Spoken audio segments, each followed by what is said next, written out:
Halo semuanya, selamat datang kembali di Perseiman. Masih bersama dengan saya Victor dalam segmen yang bernama Filter. Di mana di dalam segmen ini, kita akan membahas mengenai kebenaran firman Tuhan dalam ruang lingkup keseharian kita sebagai orang Kristen. Dan pada kali ini, kita akan membahas mengenai cohabitation ataupun juga tinggal bersama sebelum menikah. Nah, sebelum kita bahas lebih lanjut, jangan lupa untuk tekan tombol subscribe dan juga nyalakan loncengnya ya, supaya kamu semua nggak ketinggalan video-video selanjutnya. So, mari kita bahas. Kita hidup di zaman di mana media-media, terutama yang datang dari barat, baik melalui lagunya ataupun juga filmnya, mempromosikan ide mengenai tinggal bersama sebelum menikah. Logika di balik ide ini adalah, selagi pasangan ini hidup bersama, mereka bisa saling belajar sehingga lebih bisa memastikan setiap pasangan mereka sebelum mereka menikah nantinya. Cohabitation ataupun juga tinggal bareng ini sudah menjadi seakan proses transisi antara pacaran dan juga menikah. Nah, bagaimanakah kita sebagai orang Kristen perlu meresponi hal ini? Apakah oke untuk melakukan ini sebelum menikah? Untuk itu, hari ini kita akan membahas dari 3 buah bagian, di mana bagian yang pertama, kita akan membahas mengenai apakah yang Alkitab katakan mengenai hal ini. Di bagian yang kedua, kita akan membahas mengenai mitos seputar cohabitation ini. Dan yang ketiga, data dan juga fakta seputar cohabitation ini.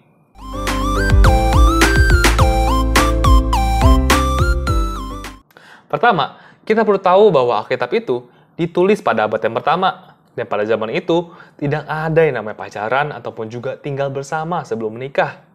Namun, yang bisa kita pelajari adalah fondasi dasar serta nilai-nilai dalam sebuah hubungan.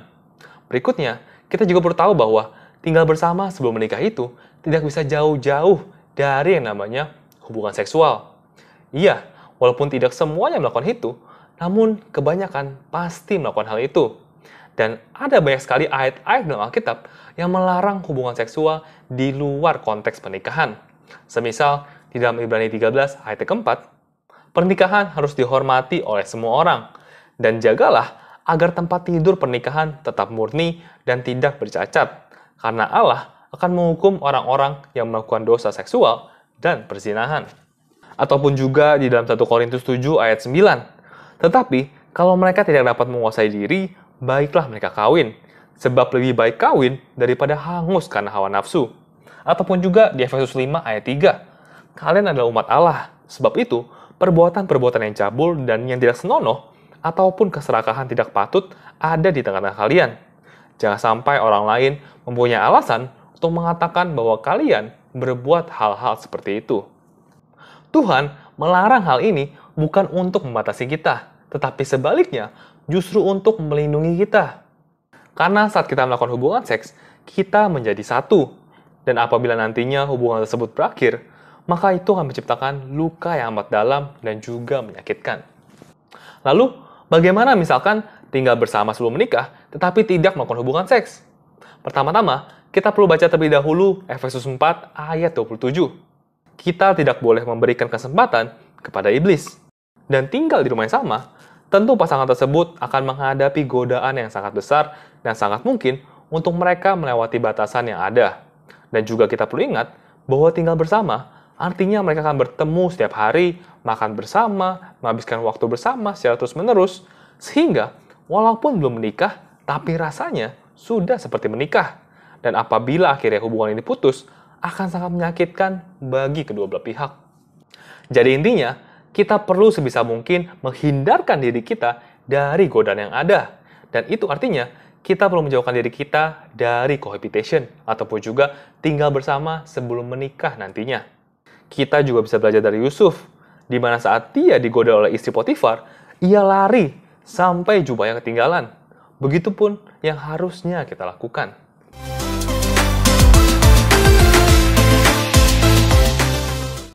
Mitos yang pertama adalah bahwa tinggal bersama sebelum menikah itu menjamin pernikahan yang lebih bahagia. Dan banyak orang yang berkata seperti ini, janganlah beli kucing di dalam karung. Ataupun, bagaimana kita tahu bahwa pasangan kita cocok sama kita kalau kita tidak pernah berhubungan seksual terlebih dahulu? Untuk menjawab pertanyaan ini, kita perlu mengerti terlebih dahulu tujuan daripada pernikahan. Pernikahan itu adalah gambaran dari hubungan antara Tuhan dengan gerejanya. Dan kita sebagai gerejanya tidaklah memiliki mental coba dulu baru beli. Bahkan Wahyu 3 ayat 16 berkata dengan keras seperti ini. Jadi karena engkau suam-suam kuku dan tidak dingin atau panas, aku akan memuntahkan engkau dari mulutku. Kekristenan adalah sesuatu yang perlu kita sikapi secara serius, bukan setengah-setengah. Begitupun juga dengan pernikahan. Pasangan yang tinggal bareng sebelum menikah juga tetap memiliki masalah seperti masalah finansial ataupun juga hubungan pada saat pernikahannya nanti. Bahkan memiliki peluang perceraian yang lebih tinggi dibandingkan mereka yang tinggal bareng setelah menikah. Mitos kedua adalah bahwa tinggal bersama sebelum menikah itu bisa menghemat biaya ataupun bahkan menabung justru untuk biaya pernikahannya nanti. Ini adalah ide yang baik. Namun, survei membuktikan bahwa 60% dari pasangan yang tinggal bersama sebelum menikah justru akan berakhir tidak dalam pernikahan ataupun juga putus di tengah jalan. Kenapakah ini bisa terjadi? Karena tanpa adanya komitmen dan juga perjanjian, salah satu pasangan akan bisa dengan mudahnya memutuskan hubungan. Dan ini pasti akan menyebabkan salah satu pihak menjadi terluka dan bahkan depresi. Mitos yang ketiga adalah bahwa cohabitation itu merupakan hubungan yang aman untuk menghindari KDRT ataupun juga kekerasan di dalam rumah tangga ataupun juga child abuse. Karena salah satu pasangan bisa meninggalkan dengan lebih mudah. Walaupun ini secara logika mungkin benar, tapi tidak secara statistik. Statistik menunjukkan anak hasil hubungan cohabitation ataupun juga tinggal bersama sebelum menikah jauh lebih rentan mengalami abuse dibandingkan dengan pasangan yang menikah. Kenapa? Salah satunya adalah karena minimnya komitmen dalam hubungan membuat minim pula tanggung jawab dalam hubungan ataupun kepada anak.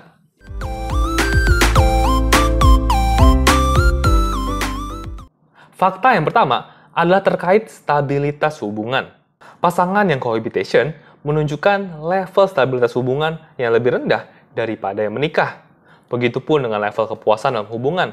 Pasangan yang cohabitation menunjukkan kepuasan hubungan yang lebih rendah daripada pasangan yang langsung menikah.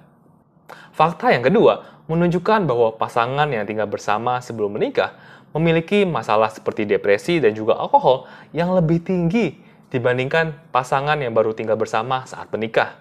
Seorang peneliti bernama Kathleen Thomas berkata seperti ini, "Even when controlling for race, age, and gender, cohabiting individuals reported higher levels of depression than married ones, 2.8 points according to one study." Dia juga menambahkan seperti ini, "In another study, cohabiting individuals were 3 times more likely to report having problems with alcohol consumption than those who were married, as well as 25% more problems than single people who did not cohabit."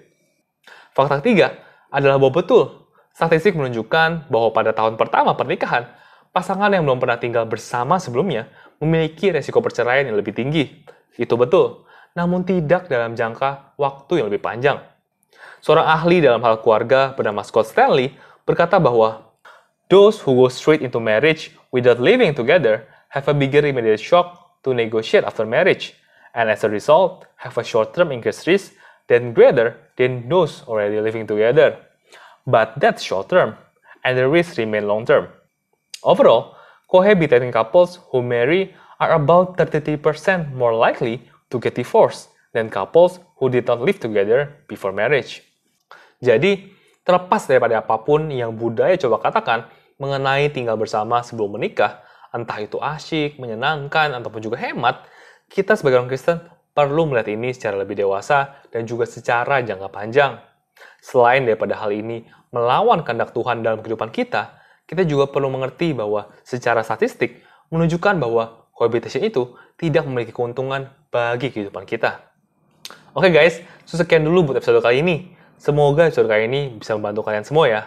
Kita akan kembali di episode-episode berikutnya dengan topik-topik yang gak kalah menarik. So, thank you guys for watching. See you in another episode. Tuhan Yesus berkati.